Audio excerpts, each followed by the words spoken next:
Ez Szent Augustin világító tornya. Eléggé későn értünk ide, de még időben meg tudtuk nézni. A leírások szerint már az 1500-as években is volt itt világító torony fából. A jelenlegit 1871-ben kezdték el építeni, és 1874-ben kezdett el működni Franciaországból hozott lencsével.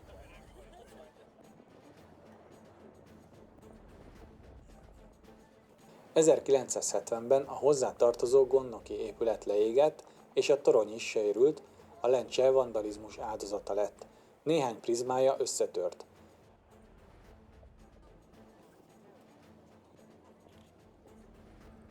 ...1990-91-ben felújították mind a gondnoki épületet, mind a tornyot, és a lencsét is restaurálták, majd 94-től megnyílt, mint múzeum.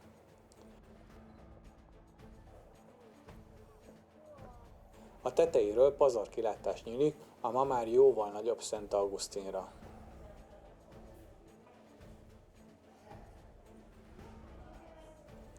A torony 50 méter magas, kovácsolt vas lépcsők vezetnek fel. Eredetileg olajjal működött, amiből 10 gallont kellett minden nap felcipelni a toronyba. A torony működik, de ledekkel világít már, része a keleti parti navigációs rendszernek. A gondnoki épületben múzeum van, egy része az életmódot mutatja be, másik része pedig a környék hajózási örökségével foglalkozik.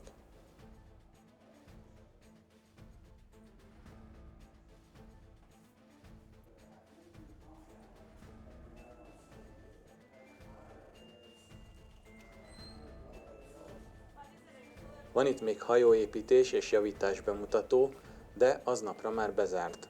Néhány hajómodell van még itt kiállítva. Ki van továbbá állítva egy régi restaurált hajó, ki is világították estére. Na meg a torony is jól néz ki így, oldal a háttérben.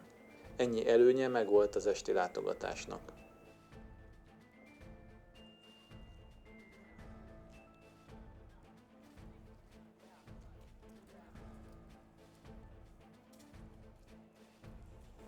Ez pedig már Szent Augustin belvárosa, a nagy autóparkolóból rögtön egyfajta főtérszerűre jutunk. Itt van a turista információs iroda is, maga a központ pedig pár száz méterre.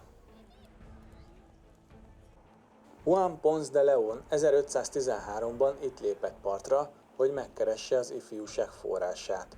Ő nevezte a területet el La Floridának, virágos helynek, mert éppen húsvéti időszak volt Spanyolországban, aminek a neve Pascua Florida.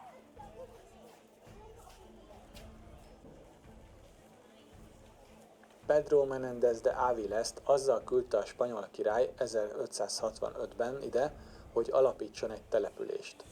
Ő választotta ezt a területet, és San Agustinnak nevezte el Szent Ágoston után.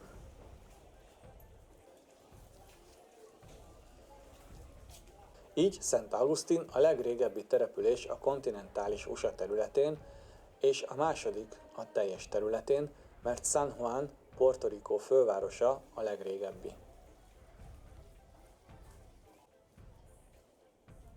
Aztán persze angolok, spanyolok és franciák is háborúztak a területért, de végül az angolok győztek.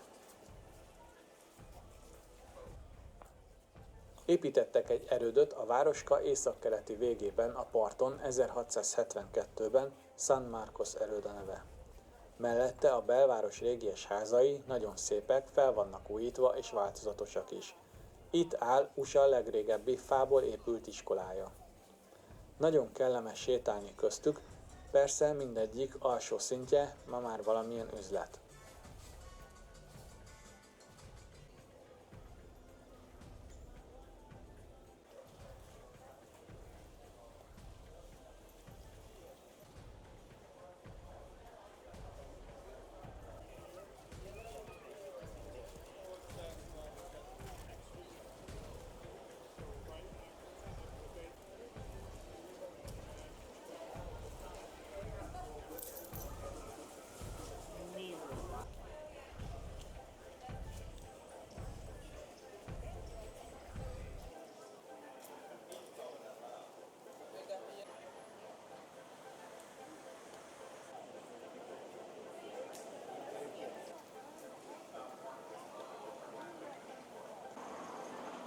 Flagler, amikor először érkezett Floridába, Szent Augustinba rögtön beleszeretett.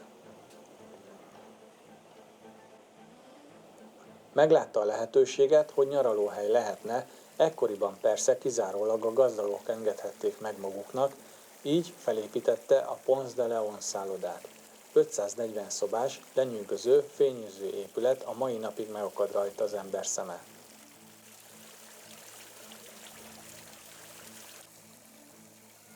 A két torony eredetileg víztározó volt, hogy folyóvízzel lássák el a szobákat. Bevezették az áramot is. Be lehet menni és sétálni egyet az udvaron is. Érdemes, mert szépen rendbe van téve. Még a toalett is különleges az épületben. Látszik, hogy fontos volt a pompa és a figyelemfelhívás.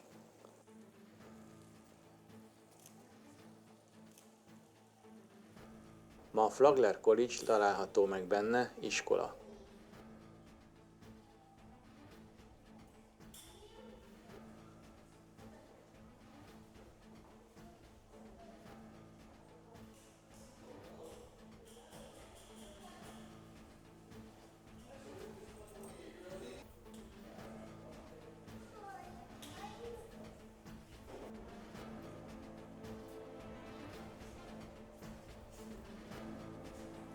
Ez a rész a régi szálloda étterme volt, Tiffany ólomüveg ablakokkal.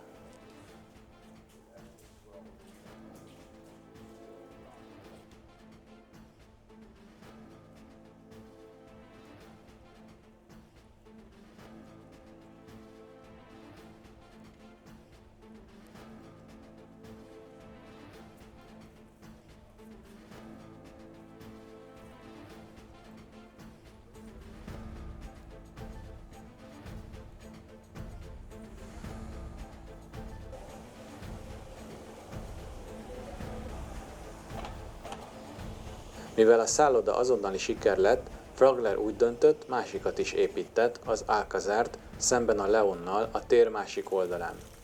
Az Alcazarban ma a Leitner Múzeum található, és a városházának is otthont ad.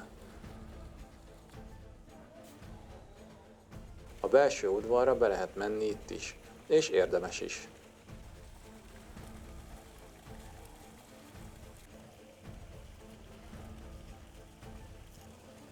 Majd Flagler megvásárolta az akkor 2 éves Casa Monica hotelt, ami ezek mellett helyezkedik el, és átnevezte Cordovára. Ma újra Casa Monica Hotel a neve, és szállodaként funkcionál. Ide is bementünk körülnézni egy kicsit. A következő cél a legrégebbi ház volt. A González Álvarez házat 1702-ben építették a korábbi faház helyére, ami leégett. Eredetileg földszintes, 2 szobás épület, a századok során ki lett bővítve.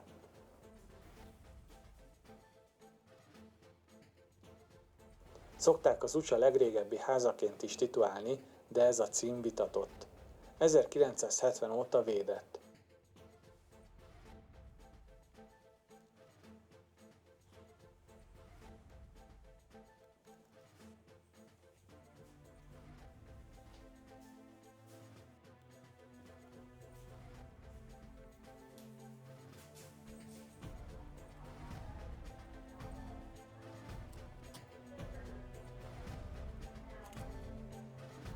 Az udvaron másik 3 ház is áll, amik ugyan újabbak, de igencsak régiek, kiállítások vannak bennük.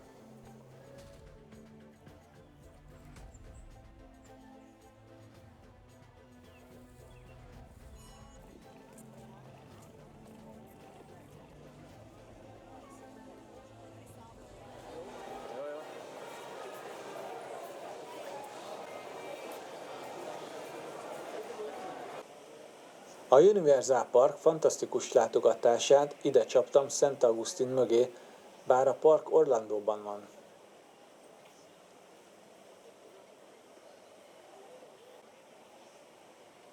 Ennek az az oka, hogy amikor tervezve volt a látogatás, megnéztem a neten, hogy $90 a napi jegy, egy parkba, és egyébként 3 park van.